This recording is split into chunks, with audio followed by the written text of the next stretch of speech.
ka soleil média ton le mi don do do ko mi ton le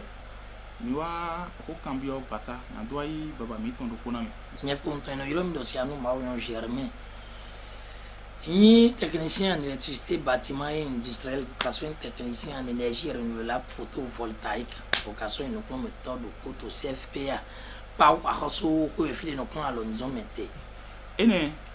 mi na kan ho bio mi ko yi ho titan mi na kan bio mi ni mo do egbedin ni mi na do nukun aholuzon janre be e ma na pa mele ko wa na asono support me egbeti tengbe mi wa na do kan ho bio gbon alonzo wi wa sin alioji alonzo wi wa sin alioji lo pataki vi mi ton le no sun si mi ton le yon si mi ton le ason pin plan sin alioji nu ene e do pataki me to egbe na yi ni plan son ena chena mi gba na ho de mi cambio ni do to egbe yo popo mi ton le mi o wa je nukun je egoji sino to wa yi dai meji to mi ton le poro vile lo su de mi na pon we gbonbo ikun ija la vo na doctor to we pin me po itan po me ye kanu aleko bo yi ma so no atedo nego mi ni ka mo kun je egodo a hosuma singa mi le po do aso me donc mi na mo kun je egodo alonu zon yin nu de ganji bo gbeto don tede gwa te pon we je niveau da don yin do mi na yun de wa dandan parce que ni a hosuma te yi ahan na yi yede ona wa nu san ma no te pon a hosu donc nous vivons ouais imbo alonso et dona tête ko ite pon we de ko dona kon aso de bona yon de wa dandan e na tira mi gba o bo ne na bi ason de men pa no bi alonso wa de men e we ma de tele singan tian e no yo formalité de tele singan passer e ko bi alonso wa le to a hosu gouvernement en place yi wa mo kun je wi wa importance la formation professionnelle ton go to egbe o e wa ze décret de doté kaka da yi no signé diplôme de juro me do we non mais a hosu wa bo ado ina no ye examen national yi do CQM il était we ka singan yi kun azo jen ko mi mo do wa ko vide pe na ya azo kon gbe do 15 ans do ando ko foton yi mo ye ka estimer do wa ko vi mo ko do ato 15 ans do me de man ga divie ton bo jodo ko egbe kaka we na to 15 ans do san e ma 2 ya azo me e 2 azo mo moins e na do CEP mi ka le do me do CEP e do anyu no la branso yo no ha donc to mo yu ame ni me ne o remplir condition 15 ans ton bodo CEP ne me yu do anyu no ya condition te so ko e na inscrit de to gan spécialité le tin ko bo centre le ka so do de e no bai bon vide pe na be azome ni o gbedo a de naissance et ton condition centre de jan beton ga atelier de jan beton e na do na ko nwe on a donc condition de cadre plan en zolone formalité de machin to azo pe kon hogo mo il suffit que ni ça do a de naissance et ton normalement e na tira mi gba o na ho cambio mi ton le e na pata mi pele o ne mise ason ko mi ton le mi ndi do alonso teme ti alonso de le team bo sien wuti tembe bo ver una o fi mi ton le ne mise maçon zin ali oje ne le e ma bo wa ko ne bi we singa passé do ason e bo wo le ben atabi ason e sien pele le ben clean premier do mi na chena mi gba mi do ndo mi parce que mi ko jira zon atle jan we to nu kon yi yan wa na lo nu zon bo ni ko gbede te wa tin gbeto mi we nu yin mote jodo que azode le sien bo de le masien di mason zo sien nde pepe tin to gbe mi fi gbeto nu wa jan we lo ni we gbeto de vo tonu labodo e sien be adido ni ndo gbeto e to biblo azode pe masien ni a decide do wo na ba iwe mi te lo vivendi do jro na do akodo vivendi a o je kan ana ba i jan we me ni fun mi dodo mo ahosu lo su e pon kaka bo amodo atan na mo ka je do vini kun azon bo yin azon yin to reze parce que nous support azon kun me bo ahosu lo su wa do ko atan we je do vini no une chose à de connaître nous point donc ni yon azolo aka yon azolo pour ne kanu no memedo ne kanu no client de ne kanu ya azolo bon parce que expérience de les team compétence de les team bo na we do we na ko yon azolo po mo yin wo donc e we gba we ko aton e vilo na ba yi tanto azome bon vona mais au niveau plus élevé pour comprendre bo les corale il laisse we hena go aton mai par exemple mais au bac et mais au licence bail non littéraire ouais bail ou à une bien formation professionnelle mais une autre expérience de donc il ne peut pas nécessairement faire 3 ans comme ceux là dit mais kodo ceux peut qu'il prévu pour un élève donc mais les différences de mais quand il doit mais là prévu à au niveau 4e mais élève ouais do et tout temps d'abord na 3 ans Bon, il y a une sorte d'expérience, comment entretenir, argumenter les choses, gérer les choses avec les clients. Voilà un peu ça. Et naturellement, bah, dans des minutes où à son point, mi ton fils de mi mon depuis vous à tous les veilles, il y a grand mi ou le sous mi ça pour égliser d'autres tiens donc. Mais mon quand on les bé, il bien à son là qu'avec yo pour oui ma vous nous comparer quoi bé à son mon quand. Et naturellement, il faut cambier les, il faut cambier vivre. Bon, maintenant team maintenant mi. Donc, mais de la team to yéme. Par exemple, il y a des ni ma do sur EP. Mon son y me ni ma do 15 ans parce que vous êtes saint to mi ton dernier. Mais de la team bodo brevet, mais de la team bodo niveau terminal. Mais de la garçon team bodo licence ouais podoa. Après avoir comprendre, il est au milieu des filles. Mais ouais quoi ouais trop mais les do ouais ma de les bonnes zéna mais il y a fiche d'engagement disciplinaire. Et do des milles nous gérer à son pas mi ton to fi bon. Parents et ton les non pas mais non déjà déjà les to bronzé ya. Parents et ton les osu ouais non comprendre bon wa. Au village na signé. Parents là sous na signé bon anze vite do alors mais là oui. Donc maintenant non pas bon na to du village ka wa. C'est que là donc maintenant to flin bodo CP, maintenant flin bodo brevet mais là ba niveau 4 mais là ba niveau terminal. Maintenant ka sortir to flin bodo niveau licence pour ka to mi défi auto à solo plan. Et naturellement, bah, ne mi prend à son point mi ton. Oh, mais machine que j'ai mi si les bon mi do à son là na bo di do ya mele. Mais à quoi là le godan mi kabi mi le souci au temps que nya ba si nous quand on est. Et naturellement mi ba o bo mi na do na mi do. Mais là auto nous e quand dit mi na do auto et 20 ans 22 ans. Mais sous on fait plus que 25 personnes. On peut pas acheter mais ton là to fi. Mais là souci ou non ouais. Bon, mais là, quand même, parce que la technologie évolue à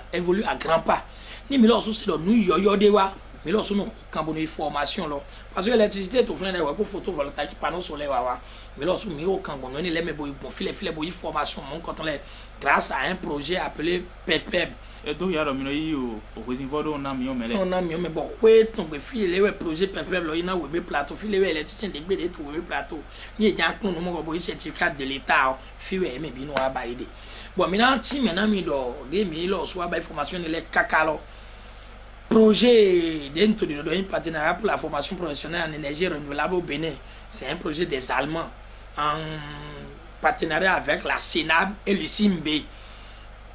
Et appelle à la candidature des centres de formation. N'a pas pérennisé, mais il est formé, il est dans une zone de club, il est formé. Moi,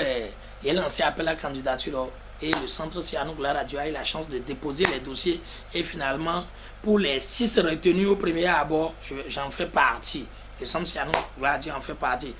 En plus de ça, il est retenu Milena Webe Plateau à un moment donné. Il va se courir. Et donc, il m'a gagné centre au Bonacado. Il n'a pas de formation dans gang électricien, les deux panneaux solaires, Bonadio Mido. Oui, mais ton centre office Mido compteur. Mais quand même, ils ont le système solaire. Mais c'est grâce au projet PFM, ils nous ont doté des matériels didactiques à un coût global de 2 millions. Donc, pour faire la formation en énergie renouvelable solaire dans l'UME Plateau, le projet PFM nous a aidé pour nous matériel à un coût global de 2 millions. Donc, il y a fait pour en électricité, ils nous ont tout donné. Donc, mais il y a fait pour beaucoup. Nous pouvons y des solaires, portable ou mon coton, l'Amérique, et il y en a une portable à son compte. Au gloglo, il y a un bouquin pertinent. Bon, et tout volé à Ouédi. Bon, à son miton lettre, oui, bélo, en électricité, ni vélo, tu bien à son même. Pendant 3 mois, il peut ne pas utiliser de portable. Après 3 mois, il y a un portable. Sur condition que Miko dossier filo à son homme est tourné bois au parce que à son miton nous centre pour moi. Nous sommes des hommes du terrain. Nous pouvons être en train de faire des cours théoriques ou bien des schémas et autres. Bon, client de Nairo, mi mairie, Singairo, mi bonano, initié mes 2000. Ni autofilez-vous, je suis obligé de les appeler. Mais qui a appelé? Celui-là qui est déjà conscient. Bon, quand on finit de donner, après avoir fait votre formation, votre parchemin. Debout de miro quand des miro les bonnes demi mon ni mi en solo. Donc erreur grave bon mais les chomanga corriger. Il va falloir que les parents aussi nous accompagnent parce que les vidéos à hommes le patron et le parent doivent rester en bonne communication. Bon ils sont gang parmi. Nous n'y a pas d'idée et mais de ton autre mais bon mais surtout à attendre mais l'utilisation de portable dans notre formation, surtout comme mis au terrain d'Idjan. Après 3 mois, l'enfant peut commencer par l'utiliser si on le voit utile, conscient. Et na tira mi gba o na o mi pon nu kan bio mi ton le si ande oji vi mi ton de le e no igboje na e de ko mo ti egbe lo mi oyun asan lo o tan de ka bio tan de bio ro we nu ida asan lo me bio tan lo mo wa be ko mo do mi oyun nu tun gban to lo me ka mi oyun le ba si alo nzo wa to de pe jan ko do mi tere mo be no igboje na e de ko nu mo ko ton eyan ya nu nyanya gbe mi ton e bona to jiwe mi to hodo do tu egbe na gofin parallel po me de pe de gbe do fi ga ti te we yin vi de pe de do azo mi boy ma fodo dagbe bo gan lo ne a chele do a tan lewe mi do suivant son contrat bo do ile boy yi bo gla mi chabo mi na mo do de ma wiwe bo ton so mi do dagbe jiro gbe je na te mi na mo ne te to ye mo wiwe mi lo ku un ka bi mi na mo do e mo wa yiro aso do aso lo mo so no a ton kun ta lo e ton me jiro mi le ton ma ka yin do vi lo ni no me de bo aso ni wa gblede ou est-ce mi bio parallèle bon mi yo sous galé parce que le point non il a don vie il a sort d'un mais mi ou parallèle tu mi to quand mi lo so de parallèle mais dona mon ko je ko il dona conscientiser ville dans il dona conscientiser ville on a donné do contradé mi bay mi dona fo mais depuis de ma fo ma ya che dagbe lo mi na mo e ma ka fo lo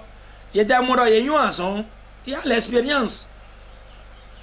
Une chose est de connaître, une chose est de savoir comment s'entretenir avec les clients, argumenter ce que tu sais faire. Et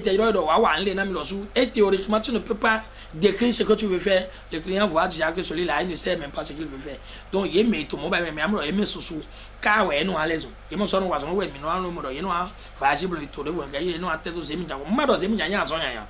mais je mon son no adu be ason lo ton ide jere do ba baba mi ton sianu germain mi na dona mi clondo mo alonzon wi wazi ale oji do Benin ne mi do plonde pe wande urayin do alonzon atode pepe bon ason mi ton si ale oji be mi ana me to kun pon mi le be ando to ina chena mi gba o jen kon so do ndo mi me o jira zon atole gbe won do po de jiro mi bo na yin to lo plebu tajina vi mi ton le poro meji to le wa yin do egbe to nu kono to mi ton le so wa mo kun je gdo nte kun we kaka nte akasi kan ya lo ye lo so tun bo wale bo anyway na we yin pe kona o do to ile we po ni a ho te wa mo ten bo ye to le mi ni goflin mele ko do a ho so man ga yi mele ko akolu man ga mbo she mele ko me ete ye lo so ka sin ga nyo wa bona dunu to gbetogodo wa don do fin do na mi le do gbetodo licence bo wa fi mais gbe ile à son propre compte elle vit à l'aisement il est bien donc parallèle kon yoro vichena yo me ni ndo vichena yo me jan m ka mo do gouvernement on surtout a wene wele do collège meton da bientôt maintenant ils vont insérer la formation professionnelle ni vidéo do brevet au moins bo ayo do na gbe yo me bo inu konja we c'est do lycée bona che we okun me na te do ason de go en même temps do na déduit ndé wo so yin wana e me do ni pon we ga nous avons pas mal de cadres dans nos pays dans notre pays aujourd'hui mais je ma do aso bo eso ino ile wa to se mi jankun o ton ko ma do se mi janyina mais je do te do ndé pe go na wa ma do no doctorat we ndo na do licence jana do bo ana littéraire bo ma te do ndé ko bo donc mi gbe wan parent le po do vile po ye ni to conscient bo ndo ina pon ndé bo nyo wa tan na ba so si jem vilo do na che ndé ko te do ndo go ndé ton tan ene me to kun pon mi le ho cambio pasa mi wa igbebo ibaba mi ton eyin rodo si anu shelme ma oyan me ne eyin me de bo yin dide me dide ro po to électricité bâtiment sin ali oji do Benin to mi ton mi bo kan hobi me tele ne vode ji be eno vode sawe egbe baba mi ton ere mi be mi na do ndo igba baba mi ton ena cheda mi gba ena cheda mi lo so na déplacement mi ton